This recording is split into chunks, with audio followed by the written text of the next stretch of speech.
যে আল্লাহ হায়াত দিলেন, মৃত্যু দিলেন পরীক্ষার জন্য, সে আল্লাহর আইন পৃথিবীর জমিনে কায়েমের জন্য যারা লড়াই করে মৃত্যুবরণ করবে এদেরকে বলা হয় শহীদ। সুবহানাল্লাহ।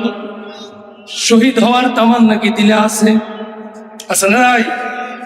প্রয়োজনে রক্ত দেব, জীবন দেব, প্রয়োজনে মরে যাব, এই বাংলার ভূখণ্ড এটাকে ফেসিবাদ মুক্ত করেই ছাড়বো ইনশাআল্লাহ। ঠিক কিনা বলেন?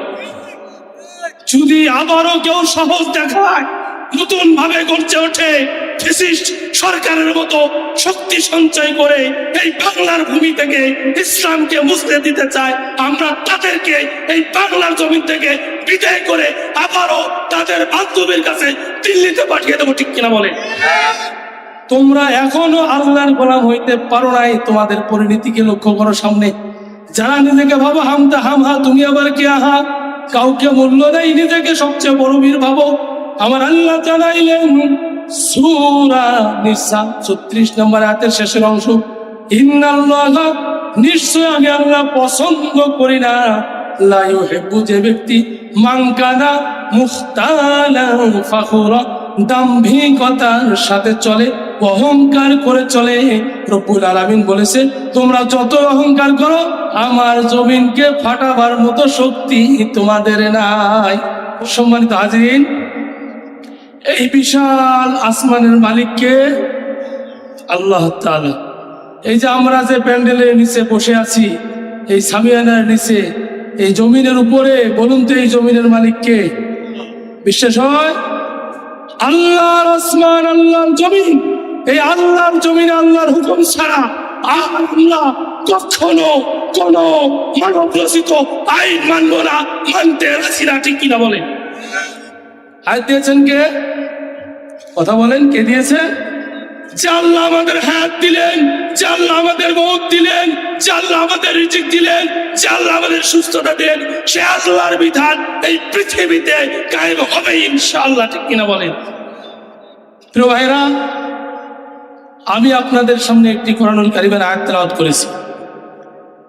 আজ তো আমরা মুসলমান অবশ, মুসলমান করতেছি কিছু মৌলবীর উপরে, এমন ভাবে করতেছি যে জুম্মের মুয়াজ্জিন যা হবে ওইটাই ঠিক, আর ইমাম সাহেব যা হবে সেইটাই ঠিক। এভাবে অন্ধবিশ্বাস, পৌত্তলিকদের অনুসারীর মতো অনুসরণ করা ইসলাম ধর্মে নাই। আপনাকে জেনে বুঝে তারপরে এই ধর্ম আপনাকে গ্রহণ করতে হবে।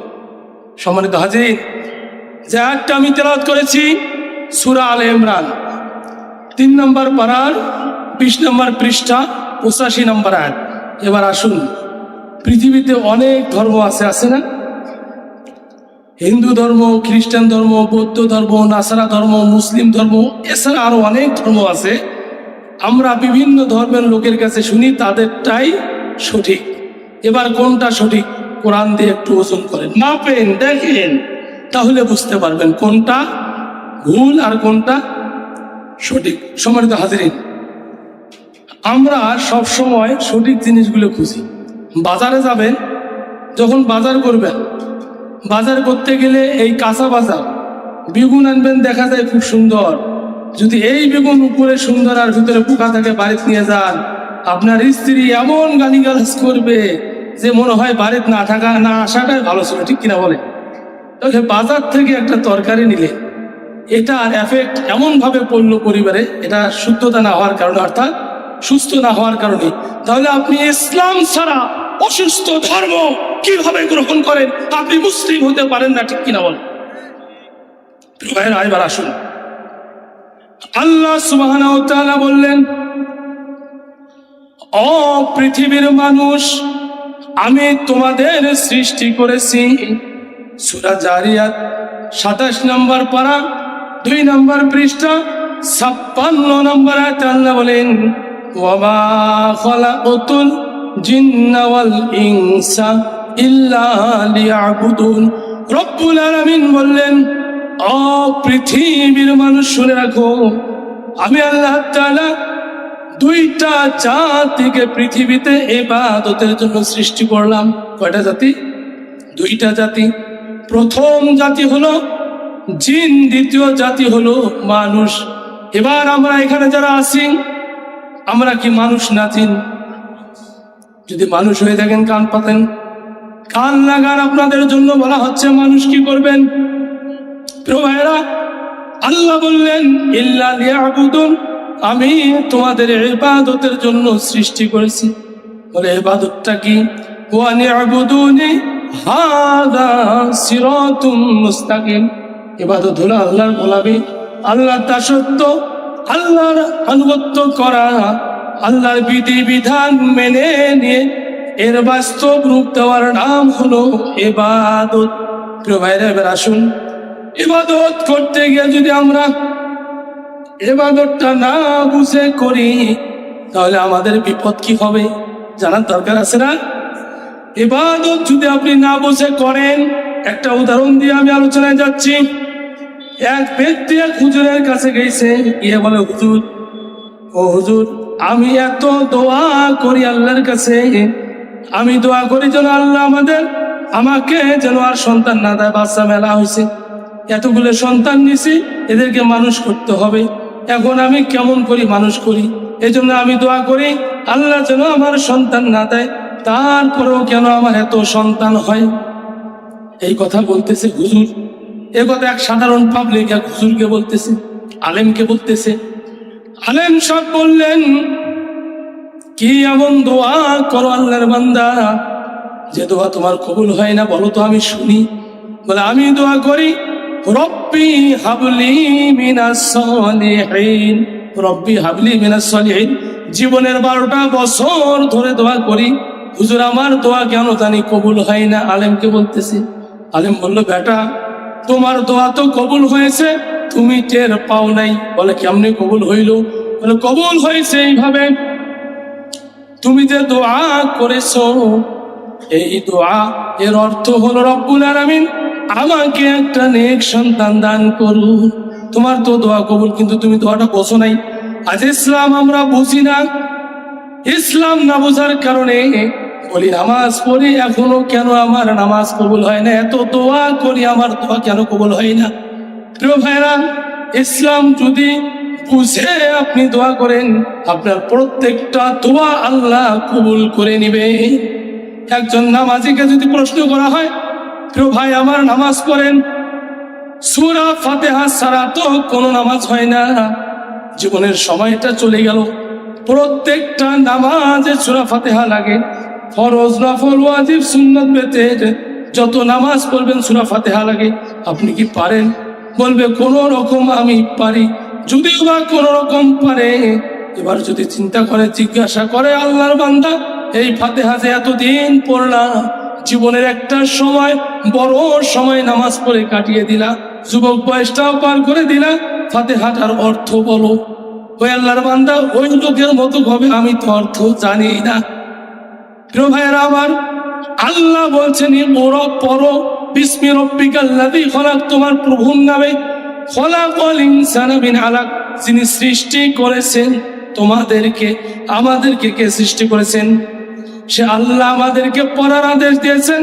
রব্বুল আলামিন বললেন, যালিকাল কিতাবু লা রাইবা ফি, এমন একটি গ্রন্থ দিলাম যে গ্রন্থে কোনো সন্দেহ, হুদাল লিল মুত্তাকিন, তোমাদের জন্য এখানে হেদায়েত আছে, মুত্তাকিদের জন্য হেদায়েত রয়েছে, বিশ্বাসীদের জন্য হেদায়েত রয়েছে, হুদাল লিন নাস, মানুষের জন্য হেদায়েত রয়েছে।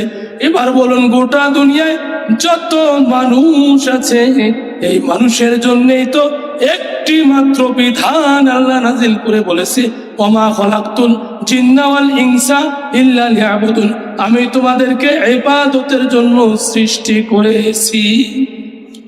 এবার এই কোরআন সম্পর্কে আসেন। প্রিয় ভাইরা, আমি কোরআনের কথায় যাচ্ছি, তার আগে ওদিকে একটু কথা এটা বলে দেই। যখন আমরা সূরা ফাতিহা বলি, পড়ি আর বলি আলহামদুলিল্লাহি রাব্বিল আলামিন, ও রব্বুল আলামিন, সমস্ত প্রশংসা আপনার। প্রশংসা কার? আল্লাহ বলেন, বান্দারে, আমার প্রশংসা যদি তুমি আদায় করো, শুকরিয়া আদায় করো, আমি আল্লাহ তোমার শুকরিয়া আদায়ের মাধ্যমে নিয়ামত বৃদ্ধি করে দেব। এবার আমরা যে শুকরিয়া আদায় করতেছি, নিয়ামতটা কি এটা চিনতে হবে। নিয়ামত হলো সবচেয়ে বড় নিয়ামত। নিয়ামত তো অনেক আছে। আপনি রাস্তায় ঘাটে দেখবেন এমন এক লোক দেখা যায় যে পঙ্গু, হাতটা নাই, আছে না এরকম, পুরো হাতটা কেটে গিয়েছে। তখন আপনি চিন্তা করবেন, রব্বুল আলামিন আমার হাতটা তো আপনি ঠিক রেখেছেন, এটা হলো নিয়ামত। দেখবেন কিছু মানুষ পা নাই, পঙ্গু হয়ে গিয়েছে, কত আফসোস লাগে তাদেরকে দেখলে। তখন মনে করবেন, রব্বুল আলামিন আপনি তো আমাকে পা দিয়েছেন, এই পা থাকার কারণে আমি চলাচল করতে পারতেছি। রাস্তায় দেখবেন এমনও মানুষ আছে, কিছু মানুষ আছে দেখবেন এরা পাগল হয়ে ঘুরে বেড়াচ্ছে কাগজ করে, আছে না এরকম? এদেরকে দেখে আপনি শুকরিয়া আদায় করবেন, রব্বুল আলামিন আপনি তো আমাকেও তো পাগল বানাইতে পারতেন গো মাবুদ, আপনি আমাকে দয়া করিয়া সুস্থ দিয়েছেন। এভাবে প্রত্যেকটা অঙ্গ প্রত্যঙ্গের নিয়ামতের শুকরিয়া আদায় করতে হবে। এই হাত পায়ে আপনি যখন আল্লাহর বিরুদ্ধে কথা বলবেন, এই জবান দিয়ে যখন আল্লাহর বিরুদ্ধে কথা বলবেন, এই হাত দিয়ে আল্লাহর বিরুদ্ধে কাজ করবেন, পা দিয়ে আল্লাহর বিরুদ্ধে কাজ করবেন, আল্লাহ আপনাকে ছেড়ে দিবে না। আল্লাহ বলছেন, আলিয়াউমা নাখতিমু আলা আফওয়াহিহিম ওয়া তুকাল্লিমুনা আইদিহিম ওয়া তাশহাদু আরজুলুহুম বিমা কানু ইয়াকসিবুন। কিয়ামতের দিন আল্লাহ হিসাব নেওয়ার সময় বলবে, বান্দা বান্দিকে যখন বলবে আমি যে তোমাকে নিয়ামত দিয়েছি, আমার কাজ কতটুকু করেছো, এরা মিথ্যা কথা বলবে। এরা বলবে, রব্বুল আলামিন আমার এই জবান দিয়ে আমি ভালো কাজ করেছি। এবার লক্ষ্য করুন, সকল ক্ষমতার মালিক কে? বলেন, সকল ক্ষমতার মালিক কে? জবান দিয়ে তো সাক্ষ্য দিলেন। এই জবান দিয়ে যখন আপনি বলবেন সকল ক্ষমতার মালিক হলো জনগণ, তখন আপনি শিরক করলেন, মুশরিক হইলেন। এবার বলেন তো, যারা বলে সকল ক্ষমতার মালিক হলো জনগণ, এরা কি মুসলমান না মুশরিক? কথা বুঝতেছেন? কোরআন যদি না বোঝেন ভাই, তাহলে ভাগ্যের পরিবর্তন কোনোভাবেই হবে না। সারাদিন কান্দে, একেবারে সিজদা মাথা ঘষছে, মাথা ছাল তুলি ফেলালেও কোনোদিন শান্তি আসবে? বুঝে মানতে হবে। এবার বলেন প্রিয় ভাইরা আমার, সকল ক্ষমতার মালিক কে? আলহামদুলিল্লাহি রাব্বিল আলামিন। সূরা ফাতিহায় বললেন, ওগো রব্বুল আলামিন আপনি গোটা বিশ্ব জগতের প্রভু, সৃষ্টিকর্তা। আলহামদুলিল্লাহি রাব্বিল আলামিন, সকল ক্ষমতার মালিক আপনি, আপনার প্রশংসা আদায় করতেছি। এবার জমিন আল্লাহ ছেড়ে দিয়েছে পরীক্ষার জন্য। সূরা মুলুক 29 নম্বর পারার প্রথম পৃষ্ঠা 2 নম্বর আয়াত, আল্লাহ বললেন, আল্লাযী খালাকাল মাউত। প্রথমে মৃত্যুর কথা স্মরণ করে দিয়েছি। আল্লাযী খালাকাল মাউত ওয়াল হায়াতা লিয়াবলুয়াকুম আইয়ুকুম আহসানু আমালা। রব্বুল আলামিন বললেন, আমি তোমাদের মৃত্যু দিলাম, হায়াত দিলাম, লিয়াবলুয়াকুম তোমাদেরকে পরীক্ষা করার জন্য, আইয়ুকুম আহসানু আমালা আমলে কে উত্তম হবে। তাহলে আল্লাহ ভয় দেখাইলো, বাস্তবতাও বললো, প্রথমে মৃত্যুর কথা বললো।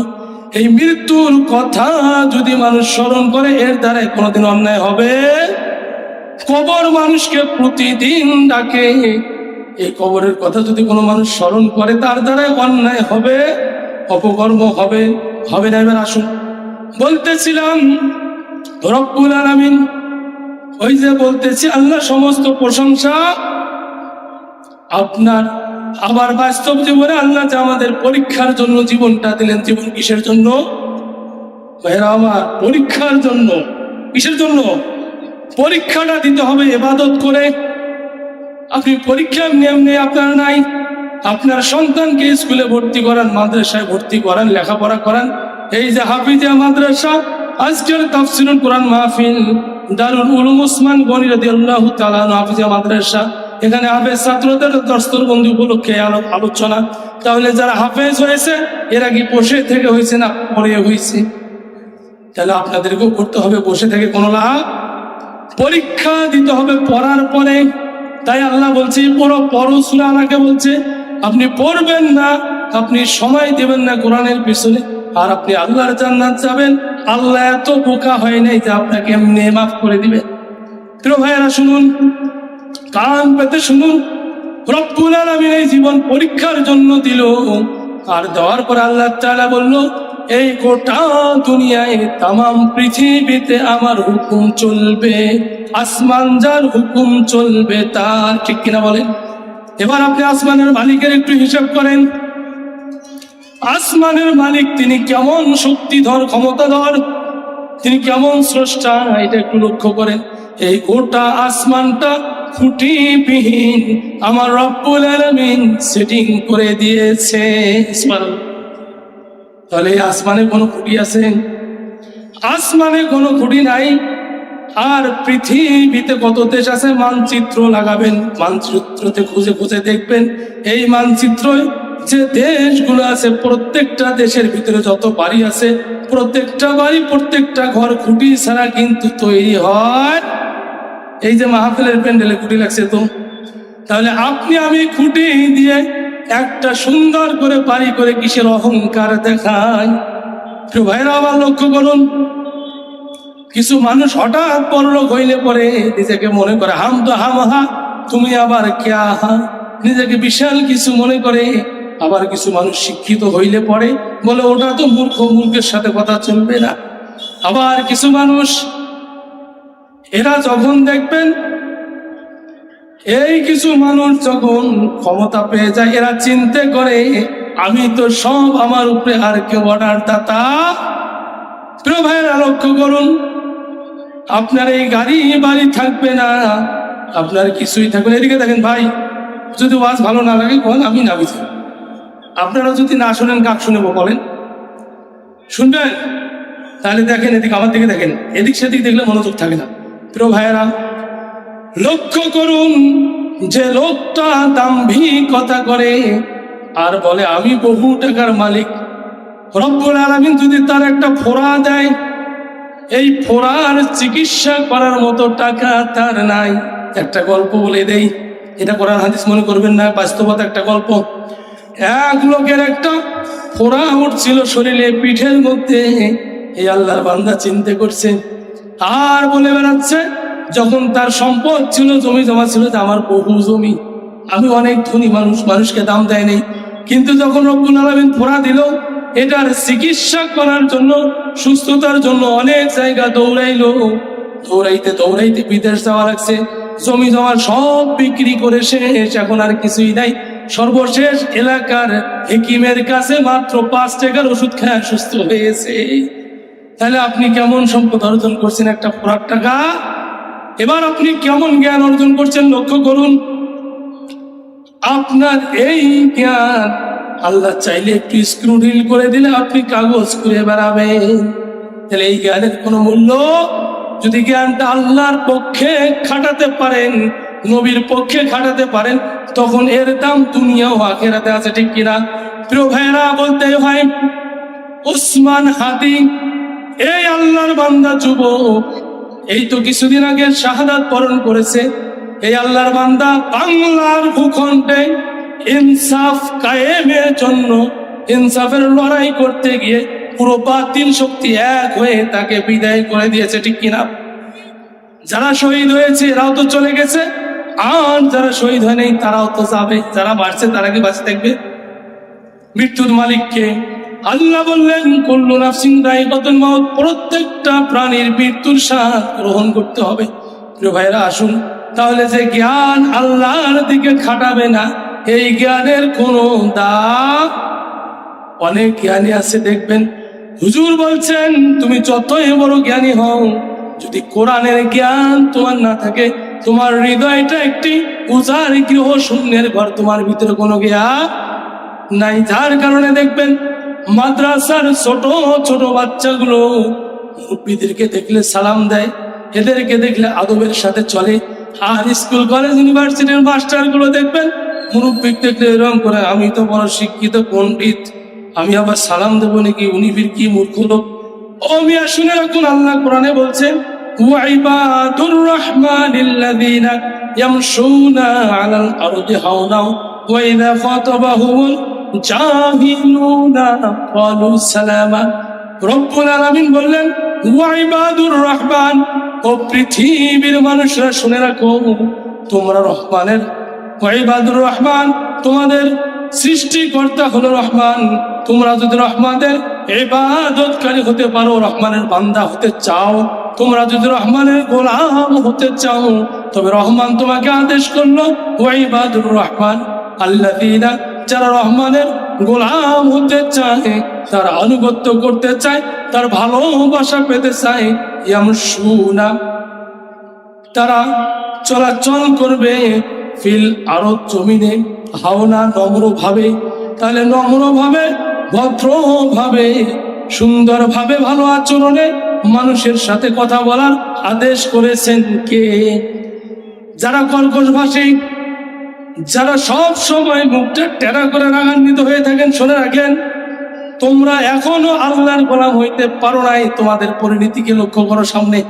যারা নিজেকে ভাবো হামতা হামহা, তুমি আবার কে আহা, কাউকে মূল্য দেয়, নিজেকে সবচেয়ে বড় বীর ভাবো। আমার আল্লাহ জানাইলেন সূরা নিসা 36 নম্বর আয়াতের শেষের অংশ, ইন্নাল্লাহা, নিশ্চয় আমি আল্লাহ পছন্দ করি না, লা ইউহিব্বু, যে ব্যক্তি মান কানা মুখতালান ফাখুরা, দাম্ভিকতার সাথে চলে, অহংকার করে চলে। রব্বুল আলামিন বলেছে, তোমরা যত অহংকার করো, আমার জমিনকে ফাটাবার মতো শক্তি তোমাদের নাই। বলুন তো এই জমির মালিক কে? আসমানের মালিক কে? আমার হায়াতের মালিক কে? মৌতের মালিক কে? যে আল্লাহ হায়াত দিলেন, মৃত্যু দিলেন পরীক্ষার জন্য, সে আল্লাহর আইন পৃথিবীর জমিনে কায়েমের জন্য যারা লড়াই করে মৃত্যু বরণ করবে, এদেরকে বলা হয় শহীদ। সুবহানাল্লাহ।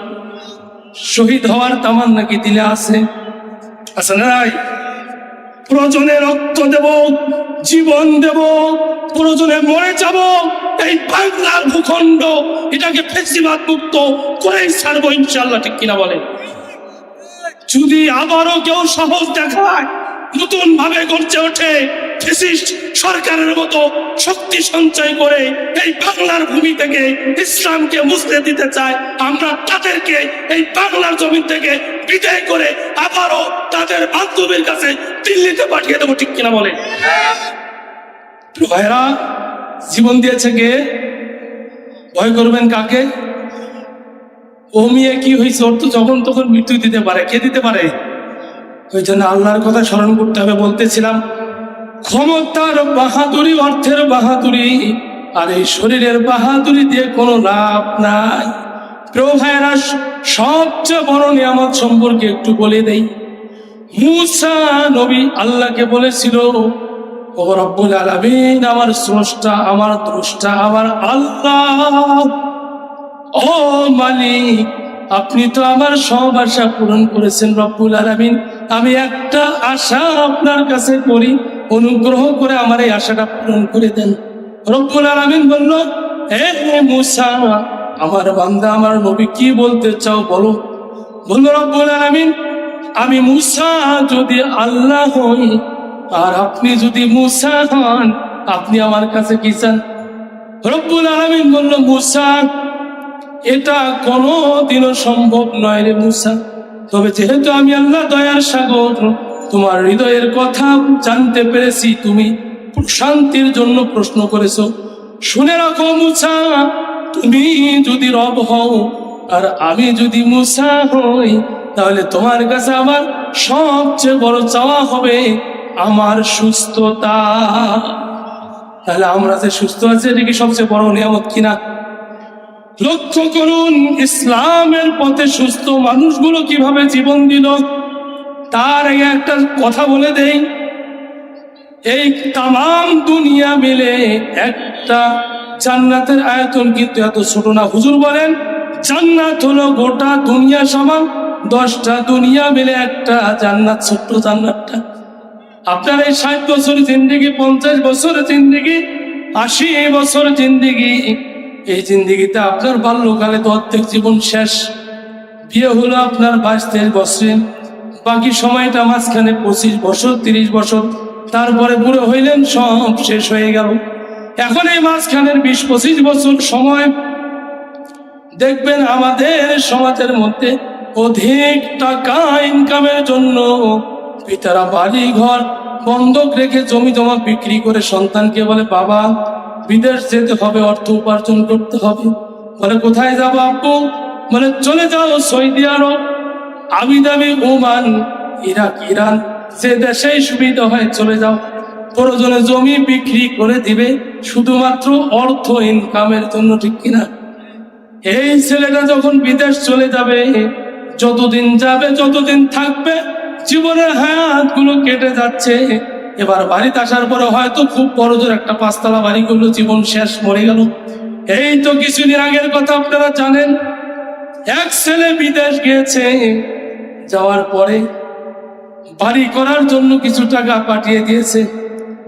মা আবার ভিডিও কলে দেখাচ্ছে, বাবারে এই যে বাড়ির কাজ কমপ্লিট হয়নি, বাবা আর কিছুদিন থাকো, বাড়িটা কমপ্লিট হইলে তুমি চলে আসবে।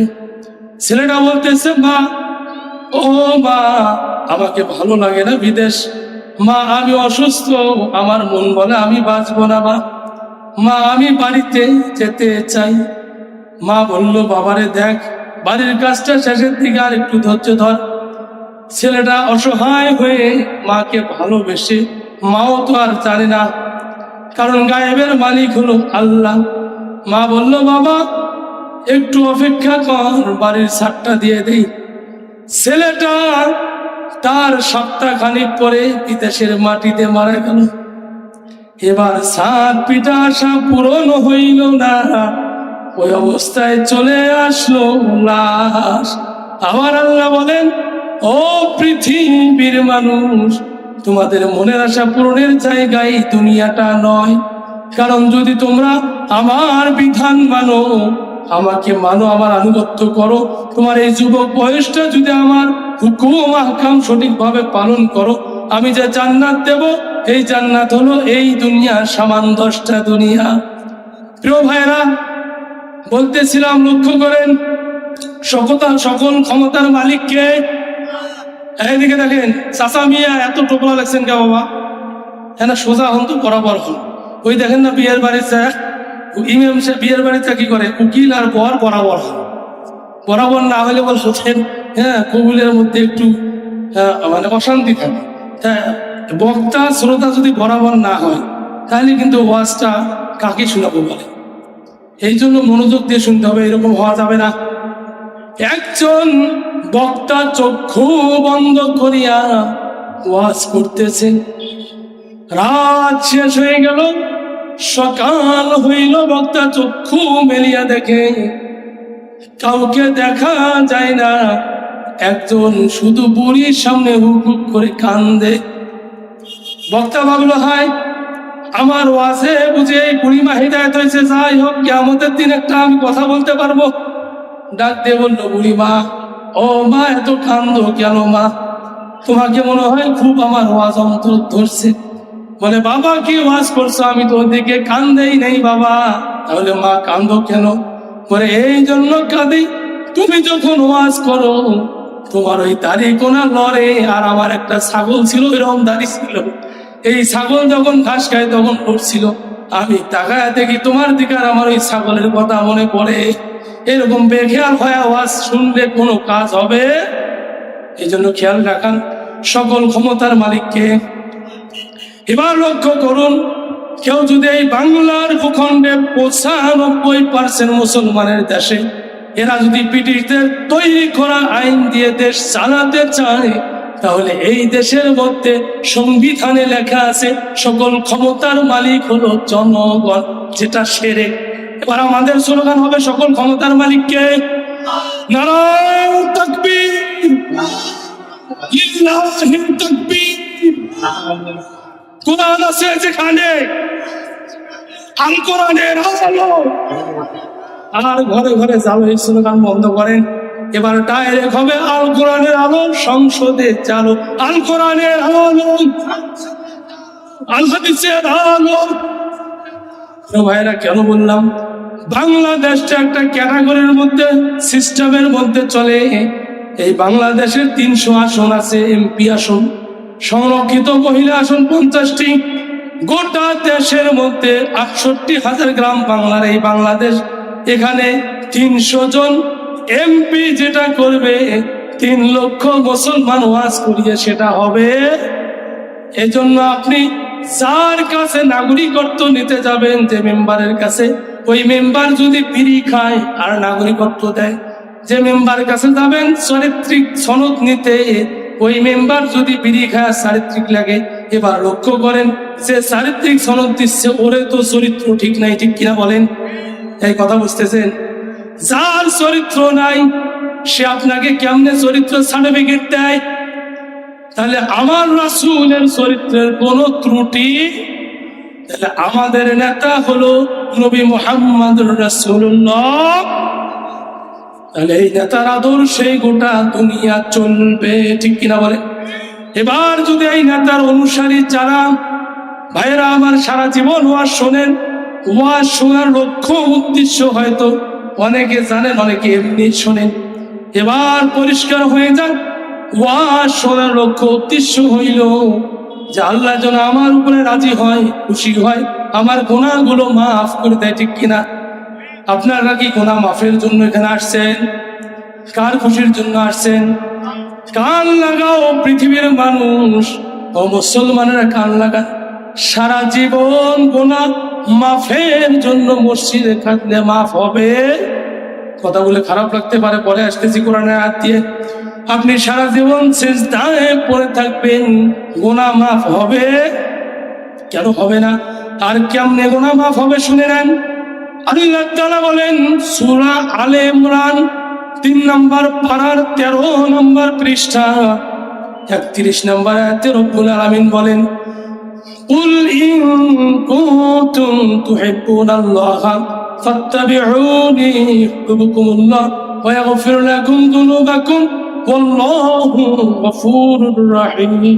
আল্লাহ বলেন, রব্বুল আলামিন বললেন, কুল হে রাসূল আপনি বলুন, ইন কুনতুম তুহিব্বুনাল্লাহ, যদি তোমরা আমাকে ভালোবাসো, ফাত্তাবিউনি, আমার রাসূলের অনুসরণ করো। আমরা কাকে ভালোবাসি? কাকে ভালোবাসি? কার আইন মানতে চাই? এই রাত্রে, গভীর রাত্রে এখানে বসে আছি কার ভালোবাসার আশায়? তামাম দুনিয়ার মানুষ যদি আপনাকে ভালোবাসে, আর যদি রব্বুল আলামিন বলে আমি ওকে ভালোবাসি না, বিপদ আছে না নাই?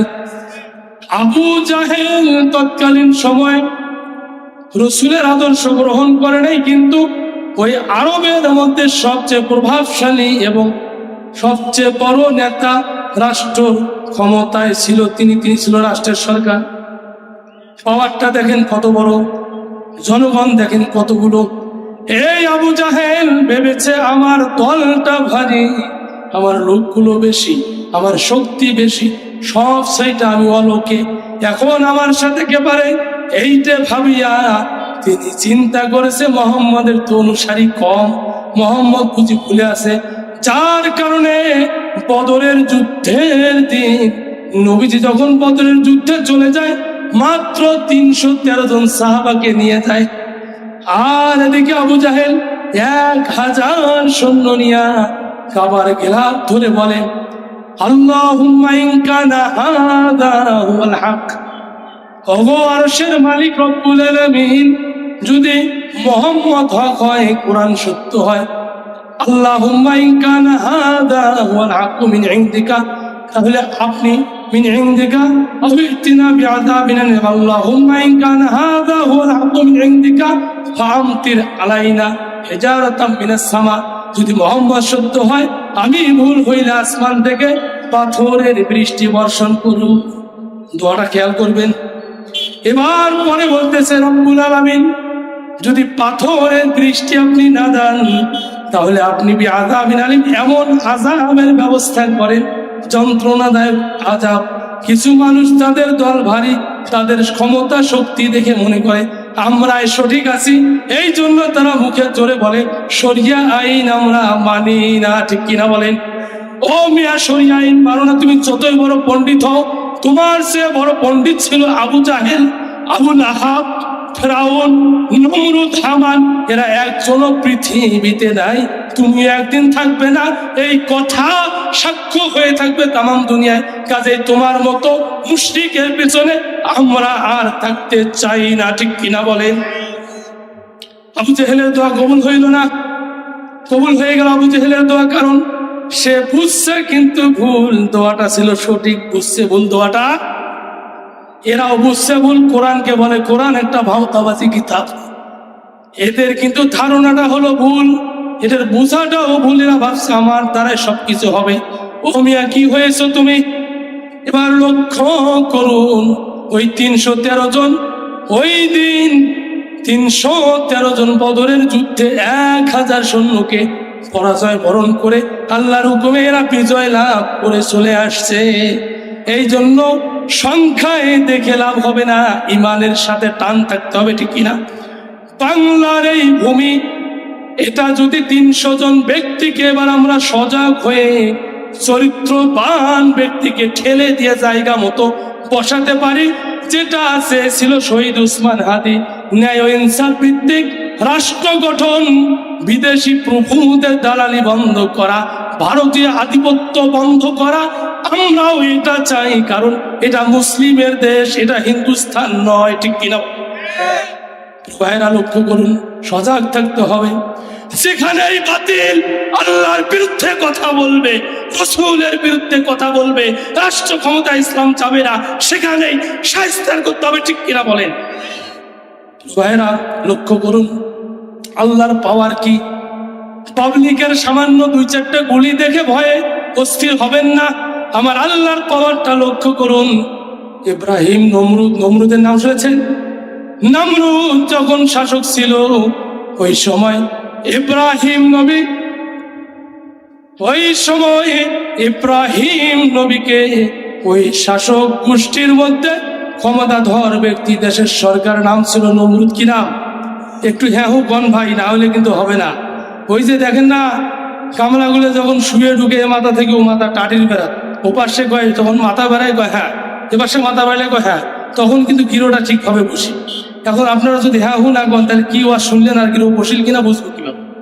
প্রিয় ভাইয়েরা লক্ষ্য করুন, ওই সময় নমরুদ চিন্তা করেছে, ইব্রাহিম নবী যখন বলল আমি মূর্তি পূজা মানি না, এটা আল্লাহর বিরুদ্ধের কাজ, আমার আল্লাহ বলছেন এটা করা যাবে না, যার কারণে নমরুদ চিন্তা করেছে এটা আবার কোন ছেলে, এর এত সাহস আসলো কেমনে? কারণ সাহস তো তাদেরই হয় যারা আল্লাহকে ভালোবাসে, ঠিক কিনা?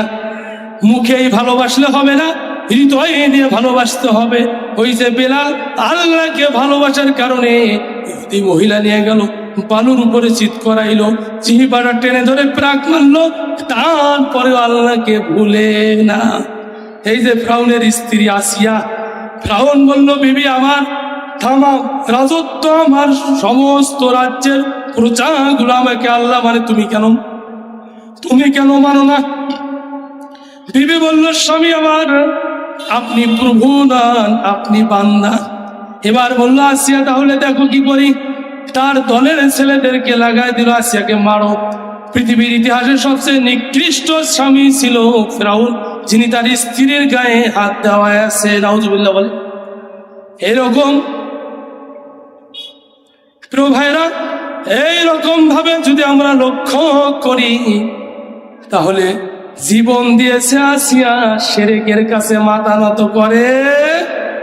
বলেন তো সকল ক্ষমতার মালিক কে? হ্যাঁ, ভালো করে বলেন, ভয় করেন না। সকল ক্ষমতার মালিক কে? জনগণ।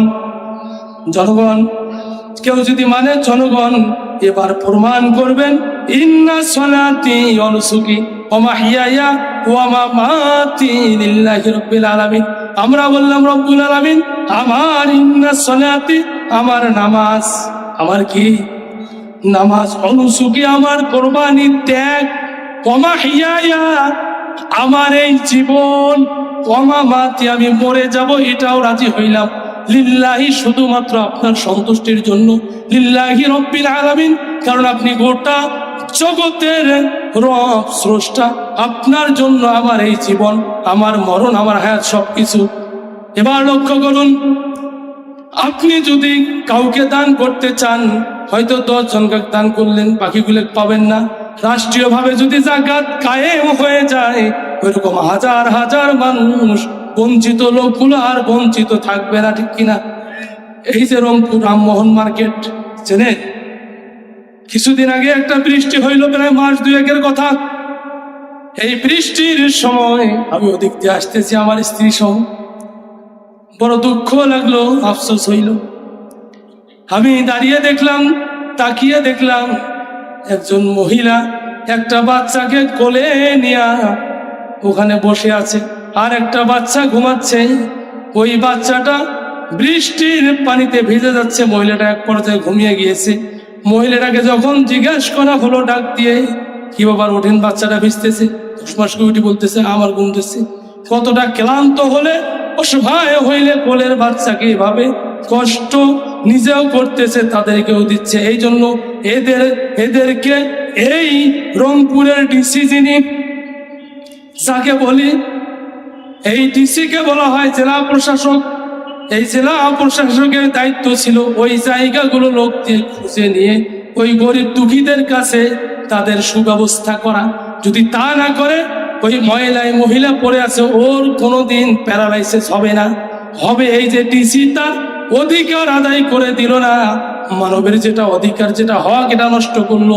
যেহেতু সে পাওয়ারে ছিল, এই জন্য ওই ডিসি যত এসি রুমে থাকুক না কেন, ওকে অ্যাটাক করবে, প্যারালাইসিস, ঠিক কিনা বলে? এই জন্য অ্যাটাক করবে ওই জায়গা যখন আপনি মানবেন না। বলেছিলাম এখানে অ্যাটাক করলো কিভাবে। ইব্রাহিম নবী যখন মূর্তিকে মানলো না, নমরুদ একটা অগ্নিকুণ্ড তৈরি করলো, বিশাল আগুনের গর্ত। ওই আগুনের কুণ্ডর মধ্যে নমরুদ বলল, এবার ইব্রাহিমকে ওখানে ফেলায় দেব। বলতেছিলাম সকল ক্ষমতার মালিক। এবার চিন্তা করেন আল্লাহর ক্ষমতা কত। এবার নমরুদ যখন চিন্তা করলো, এই ছেলে তো বন্ধ করা যাবে না এর মুখ, একে মেরেই ফেলতে হবে, আর কোনো উপায় নাই। এই জন্য আগুনের মধ্যে ফেলায় দিল। ইব্রাহিম নবী বলেন, আমাকে যখন আগুনে ফেলায় দিবে, আমাকে এসে বলেছিল ফেরেশতারা, ও আল্লাহর নবী ইব্রাহিম, আপনি যদি বলেন আমরা আপনাকে বাঁচাই। নবী ইব্রাহিম বলেছে, আমি যে আল্লাহর আইন প্রতিষ্ঠা করতে চাই এই জমিনে, সে আল্লাহ কি আমারে দেখে না? আমি তোমাদের কাছে সাহায্য চাই না, চাবো আল্লাহর কাছে। এভাবে যখন ব্যর্থ হয়ে গেল, ইব্রাহিম নবীকে ফেলায় দিল। জিবরাইল বলল, রব্বুল আলামিন, ওগো আল্লাহ, এ কেমন আপনার পরীক্ষা, আপনার বান্দা আগুনে জ্বলছে। আল্লাহ রব্বুল আলামিন বলল, আমার নবীকে সংবাদ দাও, কুল্লা ইয়া নারুকুনি বারদাও ওয়া সালামান আলা ইব্রাহিম। আল্লাহ আদেশ করলো, আগুন তুমি শীতল হয়ে যাও, আরামদায়ক হয়ে যাও। নবী ইব্রাহিম বলেন, আমি যতদিন ওই আগুনের ভিতরে ছিলাম, আমার কাছে মনে হয়েছে পৃথিবীর সবচেয়ে শান্তি পেয়েছি ওই আগুনে। একটা পশমও পড়া যায় নাই। এ থেকে প্রমাণ হয় সকল ক্ষমতার মালিক। আর আপনি যতই ক্ষমতা দেখান, ওই যে নমরুদ বলেছিল এক সময়, ইব্রাহিম তুমি কি দেখাও? বলে, আমার আল্লাহ মৃত্যুকে জীবিত করে, জীবিতকে মৃত্যু করে। বলে, এটা তো আমিও পারি। বলে, কেমনে পারে আমারে দেখান। তখন ওই নমরুদ করলো, জেলখানা থেকে 2টা কয়েদি ধরে নিয়ে আসলো, একটাকে মেরে ফেললো, একটাকে ছেড়ে দিল, আর বললো, এই দেখো আমি পারি।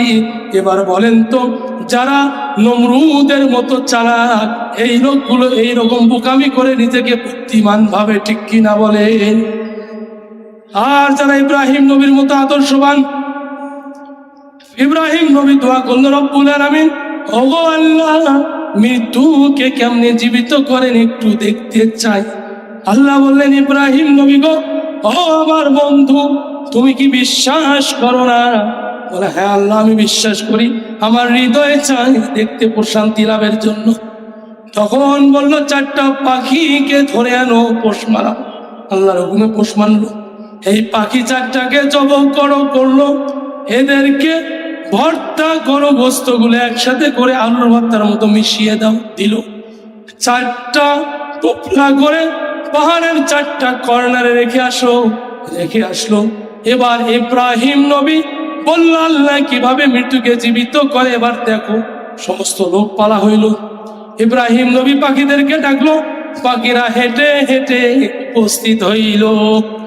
আমার আল্লাহ বলল, ইব্রাহিম নবী গো, এই পাখিগুলো যদি উড়ে আসতো, ওই যে আমার শত্রুরা নমরুদের গোষ্ঠীরা বলতো এগুলো ওই পাখি নয়, এগুলো নতুন পাখি।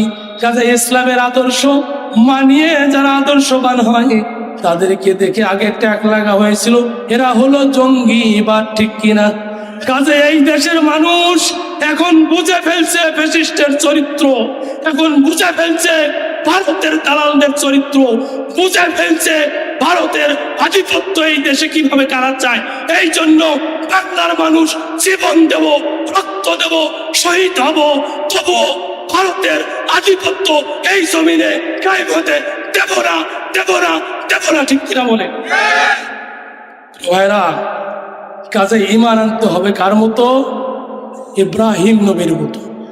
ইব্রাহিম নবী যখন 80 বছর পার হইল, বুড়ো মানুষ, সন্তান হয় না, আল্লাহ একটা সন্তান দিল যার নাম হলো ইসমাইল। কি নাম?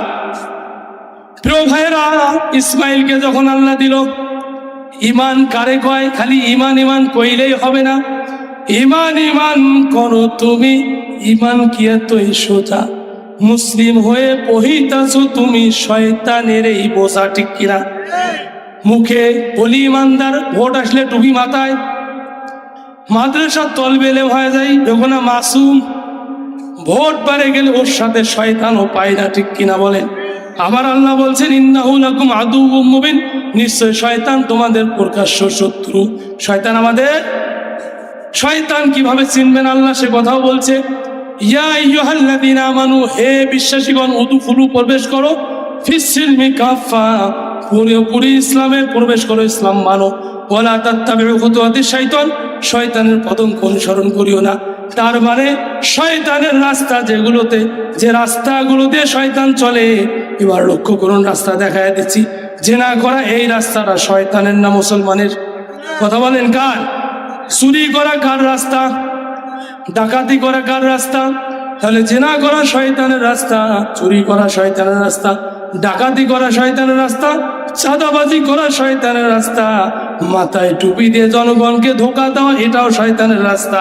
এই জন্য আল্লাহ বলছে, বান্দা বান্দিরা, শয়তান দেখতে চাও তবে এদিকে তাকাও।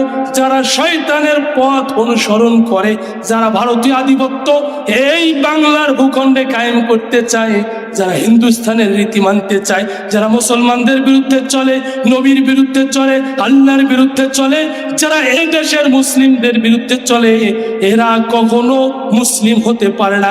এরাই হলো প্রকৃত প্রকাশ্য শয়তান, ঠিক কিনা বলে?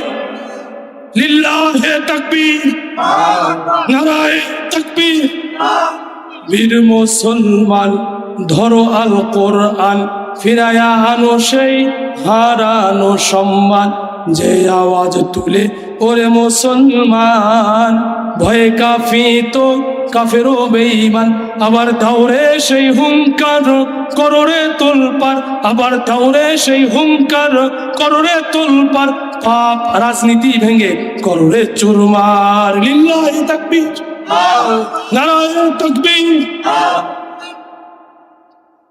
তো ভাইরা, বলতেছিলাম ওই যে ইসমাইলের কথা, যখন ইব্রাহিম নবী বুড়ো বয়সে ছাওয়া পাইল, আল্লাহ ডাক দিয়ে বলল, ইব্রাহিম, তোমার কলিজার টুকরা সন্তান ইসমাইলকে বিভিন্নভাবে আকারে দিতে জানিয়ে দিয়েছেন। তোমার সবচেয়ে প্রিয় বস্তুকে তুমি কুরবানি দাও, প্রিয় জন্তুকে। ইব্রাহিম নবী দেখলেন আমার ইসমাইল ছাড়া আর কেউ নাই। ইসমাইলকে ডাক দিয়ে বললেন, হে আমার ছেলে, আমি তোমাকে কোরবানি দিতে চাই। ইসমাইল বলল, ও আমার পিতা, সাতাজিদুনি ইনশাআল্লাহু মিনাস সাবিরিন, আমি ধৈর্যের সাথে আছি, ধৈর্যশীলদের সাথে পাবেন। কাজে আপনি আপনার কাজ ক্লিয়ার করুন, এই কাজের মাধ্যমে আমি আল্লাহর সাথে সাক্ষাৎ করতে চাই। রব্বুল আলামিন বললেন সূরা তাওবা 11 নম্বর পারার 3 নম্বর পৃষ্ঠা 111 নম্বর আয়াতে বলেন, ইন্নাল্লাহা আশতারা মিনাল মুমিনিনা আনফুসাহুম ওয়া আমওয়ালাহুম বিআন্না লাহুমুল জান্নাহ। রব্বুল আলামিন বলেন, তোমাদের জান মাল আমি ক্রয় করে নিলাম জান্নাতের বিনিময়। তাহলে যারা এই জানকে বিক্রি করতে পারে নাই, তারা শয়তানের পদঙ্ক অনুসরণ করবে। যারা জানমাল আল্লাহর কাছে বিক্রি করতে পারে নাই তারা ইসলামের সাথে মুনাফিকি করবে। যারা জানমাল আল্লাহর কাছে বিক্রি করতে পারে নাই এরা মুখে বলবে আমি মুসলমান, কিন্তু কাজের বেলায় যা পায় সব মুসরে আর, ঠিক কিনা?